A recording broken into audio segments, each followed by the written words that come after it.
Hello, আমি আবার চলে এসেছি মুখ দেখাতে। যাই হোক, আজকে রান্নাবান্নার দিকে যাওয়ার আগে এই জিনিসটা দেখো। আমার বাড়ির পাশেই এই গাছটা, আমার ফ্ল্যাটের পাশে। আর ওইগুলো হচ্ছে কি সুন্দর, এই কোম্পানিটাকে বাউন্ডারি করে লাগানো আছে। এটা হচ্ছে রাধাচূড়া ফুল। হ্যাঁ, হয়তো অনেকে অনেক কিছু বলে, যাই হোক আমি তো জানি রাধাচূড়া ফুল হিসাবেই। কি সুন্দর হলুদ হয়ে আছে, আমার কি ভালো লাগে। যদিও রোদে চকচক করছিল। যাই হোক, আজকের রান্না হবে রুটি আর পটল আলুর তরকারি। হ্যাঁ, এবং আমাদের ডিনার হবে এই দুজনে তিনটে তিনটে ছটা রুটি করে নিয়েছি, যদিও আমি খেতেই পাইনি তিনটে রুটি। যাই হোক, আজকাল কাটাকুটি মাখামাখি বেশি দেখায়নি। পটল কেটে আর রুটির মানে আটা মেখে আমি লেচিও কেটে নিয়েছি, অত কিছু দেখায়নি আজকের আর। যাই হোক, এই যে এদিকে আমি আমার তরকারিটা বসিয়ে দিচ্ছি, কারণ আমি যেহেতু ডায়েট করছি ওই জন্য একদম হালকা, মানে যতটা পারি হালকার উপর থেকেই মানে রান্না করার চেষ্টা করি। আসলে মানে আমি ছোটো থেকে না, মানে একটু মানে সব কিছু একটু কষিয়ে ভালোভাবে রান্না হবে সেরকম খেতে ভালোবাসি। কিন্তু এখন এই যে মানে হুট করে এই সিদ্ধ খাবার, আমাদের তো একদমই সিদ্ধ খাবারই খেতে বলেছে, কিন্তু পারি না। সিদ্ধ খাবার ট্রাই করেছিলাম দু একদিন, বমি হয়ে যাচ্ছিলো, তাই জন্য পারি না। তাই জন্য ওই অল্প তেলে একটু যতটা পারি অল্প করে মশলা দিয়ে ভেজে আর জল ঢেলে দিই।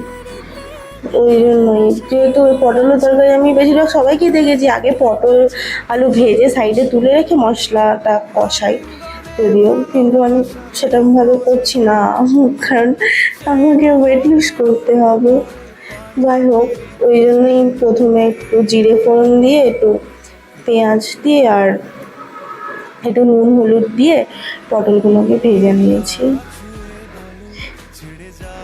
তারপরে এই ভাজাটা একটু হয়ে গেলে এবার আমি একটু টমেটো আর মানে টমেটোর দিকে একটু নেড়ে চেড়ে এবার মশলা অ্যাড করবো। অল্প অল্প করে আমি মশলা দিই, দেখলেই বুঝতে পারবে। অল্প একটু লঙ্কা গুঁড়ো, অল্প একটু ধনে গুঁড়ো আর একটু ভাজা জিরে গুঁড়ো। ব্যাস, আসলে একটু জিরে গুঁড়োটাই বেশি খাই, আর গোলমরিচ গুঁড়ো, ব্যাস আর কিছুই না। আর ঝালও দিইনি, লঙ্কা গুঁড়োর ঝাল তো একদমই না, ওই জন্য কাঁচা লঙ্কা দিয়েছি। আমার হাজব্যান্ড প্রচণ্ড ঝাল খায়, আমি খেতে পারি না, আমার হিসেবেই রান্না হয়। যদি ঝাল খেতে ইচ্ছা করে কাঁচা লঙ্কাগুলো আমরা খেয়ে নেবে, আমার তাই। যাই হোক, এই একটু নেড়ে চেড়ে ভেজে এবার জল ঢেলে দেবো। জল ঢেলে এবার ফুটতে দিয়ে দেবো, চাপা দিয়ে দেবো, হয়ে যাবে ব্যাস। এবার আস্তে আস্তে হও না সিদ্ধ, আমার কোনো দাঁড়া নেই। আর আমি না এক হাতে ফোন ধরে আছি আর এক হাতে রান্না করছি, ওই জন্য একটু অসুবিধা হচ্ছিলো। যাই হোক, এই যে আমার রান্না হয়ে গেছে। একদম পাতলা ঝোলই রেখেছি, কারণ আমার বর শুকনো খেতে পারে না, ওই জন্য একটু ঝোলই ট্যালে হচ্ছে। যাই হোক, এবার আমাকে বসে থাকতে হবে, আর আমার রান্না শেষ হয়েছে 6টার সময়। আমার হাজব্যান্ড কখন আসবে কি জানি, ওর আজকে লেট হচ্ছে। যাই হোক, এই যে আমার হাজব্যান্ড এসেছিলো 8টার সময়, আর তারপরে আমরা বেরিয়েছি।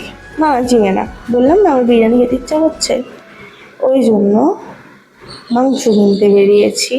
বিরিয়ানি না খেতে পারি, অল্প একটু মাংস তো আর হালকা পাতলা করে রান্না করে রুটির সাথে খেতেই পারি, তাই না? ওই জন্য বেরিয়েছি। এই যে আমি মাংস নিয়ে চলেও এসেছি। আর দোকানে দেখাইনি, আমার আবার লজ্জা লাগে সব জায়গায় ক্যামেরা বার করতে। যাই হোক, এই যে এদিকে আমার মাংস রান্নাও হয়ে গিয়েছে। হালকা পাতলা মাংস, একদম মানে এখন ঝোল ফুটছে, মাংস সিদ্ধ হচ্ছে যদিও। একদম কষা মানে একদম কায় কায় গ্রেভি গ্রেভি রুটি দিয়ে খাওয়ার জন্য করেছি। আমার ক্রেভিংসটা তো পূরণ হলো অল্প হলেও, তাই না? যাই হোক, আর এই তো তারপর আমরা খেতেও বসে গিয়েছি। রুটিটা একটু ইগনোর করো, আর আমি অত সারাতেও পারি না, সো প্লিজ, থ্যাংক ইউ।